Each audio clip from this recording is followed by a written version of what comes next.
Aalborg Kommune og Aalborg Havn vil fortsætte byens positive udvikling omkring Limfjorden.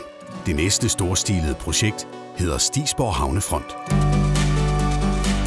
Stigsborg Havnefront er et 55 hektar stort areal på nordsiden af Limfjorden, som skal omdannes til et levende byområde og blive hjem for 7.000 nye aalborgensere.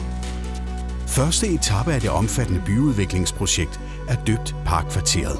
Her er der blandt meget andet planer om boliger, skole, en havnebus over fjorden til Aalborg centrum og et stort rekreativt område.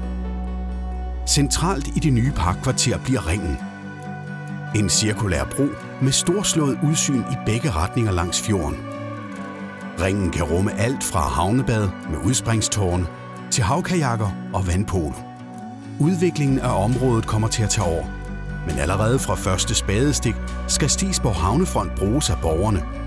Gennem forvandlingen skal forskellige midlertidige installationer og projekter kickstarte brugen af området. Er du til aktiviteter på og omkring fjorden? Er du til caféliv og flot natur? Er du til byområder, der inviterer og inspirerer til liv?